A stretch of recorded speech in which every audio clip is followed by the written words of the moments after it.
ఆత్మలోని శాంతము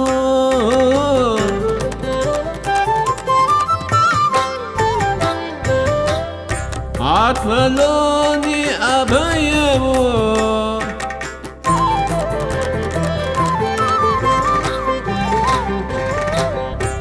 ఆత్మలోని శాంతము అని అభయము ఆత్మలోని శాంతము. స్వాధ్యాయ ప్రియులకు జ్ఞాన స్వరూపులకు అనిత నమస్కరిస్తూ న్యూ ఎనర్జీలో 46వ రోజు డి రేవతీదేవి గారు ఈ రోజు మనకి ఏ జ్ఞానాన్ని అందిస్తున్నారో మరి అందుకుందామా ఫ్రెండ్స్. వచ్చిన సమస్య మన ఇంట్లోనే మన కుటుంబ సభ్యుల మధ్యనే వచ్చిందనుకుందాం. అందులో జోక్యం కల్పించుకోకుండా, అందులో ఉన్న ఎవరిని సమర్థించకుండా, ఇరుపక్షాలను సమాధానపరచాలని, గొడవను చల్లార్చాలని ప్రయత్నించకుండా నెమ్మదిగా పెట్టగోడ వెనక్కి వెళ్ళి నిలబడి ఒక ప్రేక్షకుడిలా చూస్తూ ఉండటమే.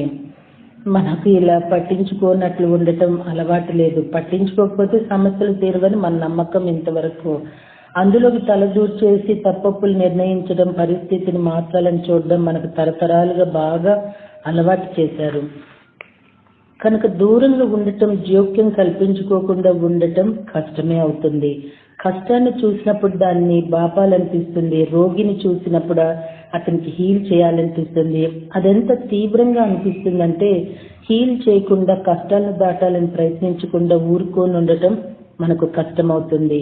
అయితే ఆచరించే కొద్దీ అలవాటై ఏదైనా పరిస్థితి ఏర్పడగానే అప్రయత్నంగానే పెట్టగోడ వెనక్కి నిలబడేస్తాము.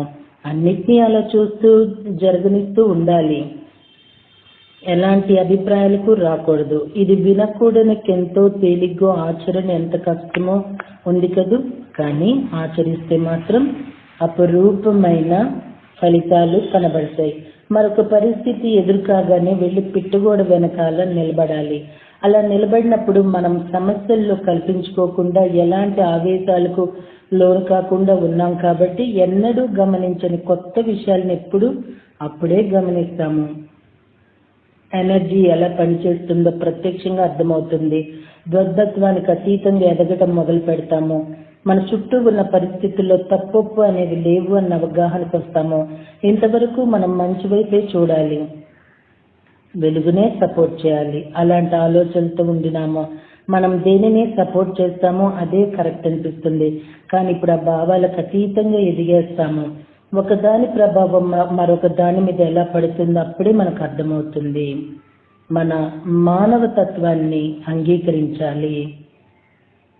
మన సంపూర్ణత్వాన్ని ఫీల్ అవ్వాలన్న ఆలోచనతో మనతో కలిసి పనిచేస్తున్నారు ఆవలి వైపు వాళ్ళు. గాఢంగా శ్వాసించి ఆత్మ ప్రేమను, స్పిరిట్ ప్రేమను మన భౌతిక శరీరంలోని అణువణువున, మన డిఎన్ఏలో, మన మూలంలో నింపుకోమంటున్నారు టోబియాస్. దిగులను రిలీజ్ చేయాలి. రిలీజ్ చేసేయటం అంటే తిరిగి వాటి గురించి బాధపడకూడదు. శాంబ్రాలుగా ఉండాలనుకోవటమే చాలా కష్టమైన మార్గం. ఇందుకోసం మనకెంతో ఇష్టమైన మానవ సంబంధాలను, నమ్మకాలను, సమృద్ధిని, ఐహికమైన వాటిని వదులుకున్నాము. వాటి మీద వ్యామోహాన్ని వదులుకున్నాము. జన్మ తర్వాత జన్మ ఇక్కడికే వస్తూ ఎంతో శ్రమించాము. మనం ఇప్పుడు అనుభవాల్లో పొందుతున్నది గత జన్మ తాలూకు విషయాలు కాదు. మన ఒప్పందాలన్నీ అయిపోయాయి. మనకు కలిగే ఉరుములు, ఫీలింగు, భయోత్పత్వాన్ని కలిగించే కళలు, ఇవన్నీ మనలో అప్పటి ఏర్పాటు తాలూకు జ్ఞాపకాలు. మన మూలంలో ఉన్న దానితో మనం మళ్ళీ కనెక్ట్ అవుతున్నాము. స్పిరిట్ ని, ఏంజల్స్ ని అడుగుతున్నాము, ఈ జన్మలో నీ కష్టాలు ఎప్పుడు పోతాయని. పోతాయిలే, నీవు కూడా మారిపోతావులే అని వాళ్ళు చెప్తున్నారు. అంటే భూమి మీద మన చుట్టూ ఉండే కష్టాలు పోతాయని కాదు, మారేది మన దృక్కోణం. ఇంకెక్కడో ఉన్న గతంలో మళ్ళీ కనెక్ట్ అవ్వడానికి మనం నేర్చుకుంటున్నాము. దీనివల్ల నూతన సృష్టికర్తలుగా మన జీవితంలో మార్పు తెచ్చుకోవటం చేతనవుతుంది. ఈ కష్టమైన మార్గంలో రావాలని ఎంచుకున్న వాళ్లకు టీచర్లుగా ఉంటాము. మనము ఛానలింగ్ ద్వారా సమాచారాన్ని పొందటం కాదు, మనమే ఆవలి వైపు వాళ్ళకి సమాచారాన్ని అందిస్తున్నాము.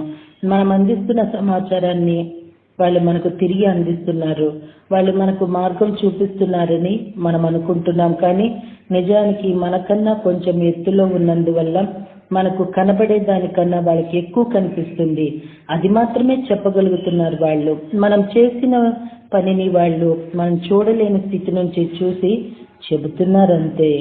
సో మాస్టర్స్, మార్పుగా ఇక్కడ భూమి మీద అంటే ఇప్పుడు ప్లాస్మా టీవీలు, డబుల్ డోర్ ఫ్రిడ్జ్లు, ఏసీలు ఇవి ఎలా మార్పు వచ్చి వినియోగించుకుంటున్నామా అలా భూమి అలా మారిపోయి మాత్రం కనబడదని చెప్తున్నారు.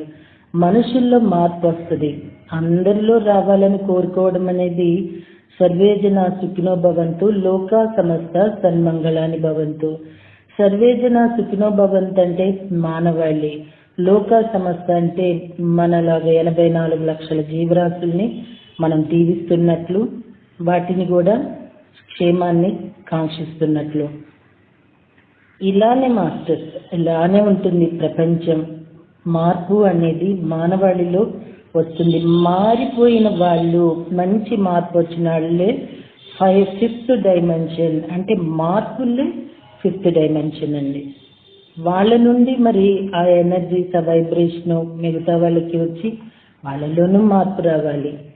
ఈ మార్పు పొందిన వాళ్ళ నుండి వచ్చేది మార్పు చెందే వాళ్ళలోకి వెళ్ళాలంటే చెందే వాళ్ళు సిద్ధంగా ఉండాలి. మారిన వాళ్ళు కూడా సంపూర్ణంగా మారితేనే ఏదైనా సంపూర్ణత్వం లభిస్తుంది. I right friends? ఎప్పుడైతే మనం పిట్టగోడ వెనకాల నిలబడ్డం నేర్చుకున్నామో మనలో ద్వంద్వాలను పునరేకరించడం ఎలాగో ఆవల వైపు వాళ్ళకి అర్థమైంది. మన అనుభవం ద్వారా వాళ్ళు నేర్చుకుంటున్నారు. మన నుంచి పొందిన సమాచారాన్ని, మన చరిత్రను వాళ్ళు రికార్డ్ చేసి పెడుతున్నారు. అంతే, మన గురించిన కొత్త పుస్తకాలను వాళ్ళు రాస్తున్నారు. మా పిట్టగోడ వెనక నిలబడి చూస్తూ ఉండమని ఎందుకు చెప్పారంటే దానివల్ల మనం ద్వంద్వం నుండి బయటపడతాము. అలా బయటపడితేనే ఎనర్జీ, జలతారు, అల్లికలు మనం గమనించగలుగుతాము. ఒకదాని ప్రభావం మరో దాని మీద ఎలా పడుతుందో అప్పుడే మనకు అర్థమవుతుంది. మనకు ఒక పరిస్థితి, సమస్య ఎదురు కాగానే వెళ్ళి పిట్టగోడ వెనుక నిలబడాలి. ఎన్నడూ గమనించని కొత్త విషయాలను అప్పుడు గమనిస్తాము. ద్వంద్వత్వానికి అతీతంగా ఎదగడం మొదలు పెడతాము. మన చుట్టూ ఉన్న పరిస్థితుల్లో తప్పు ఒప్పు అనేవి లేవు అని అవగాహనకు వస్తుంది. ఇంతవరకు మనం మంచి వైపే చూడాలి, వెలుగునే సపోర్ట్ చేయాలి అంటే ఆలోచనతో ఉన్నాము. మనం దేన్నే సపోర్ట్ చేస్తున్నామో అదే కరెక్ట్ అని అనుకుంటున్నాం. కానీ ఇప్పుడు ఆ భావాలకు అతీతంగా ఎదిగేస్తాము. అయితే పిట్టగోడ వెనక వాళ్ళు నిలబడి చూసినప్పుడు ఎనర్జీ, పనితీరు, తెన్నులు అర్థం అవ్వటం మొదలు పెడుతుంది. మొదట్లో పరిస్థితుల్లో జోక్యం కల్పించుకోకుండా పిట్టగోడ అవతలు నిలబడటం కష్టంగానే ఉంటుంది. కానీ దాన్ని ఆచరించే కొద్దీ అది అలవాటే. ఏదైనా పరిస్థితి ఏర్పడగానే అప్రయత్నంగానే పిట్టగోడ వెనక్కి నిలబడేస్తాము. పిట్టగోడ వెనుక నిలబడటం అంటే ఏ పక్షము వహించకుండా మూడో మనుషుల తటస్థంగా ఉండటం అన్నమాట. అలా ఉండటం అలవడే కొద్దీ మనం ఇతరులకు మార్గదర్శకులమవుతాము.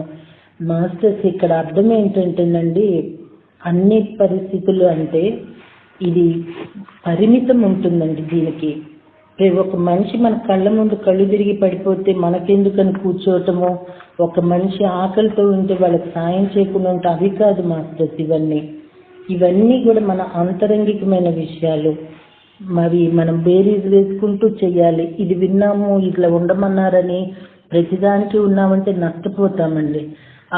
దానికి అర్థం సరిగా అర్థం చేసుకొని నడుచుకుంటే ప్రశాంతంగా ఉంటుందండి. మరి రేపటి జ్ఞానంలో కలుసుకుందాం. థ్యాంక్ యూ వెరీ మచ్ అండి.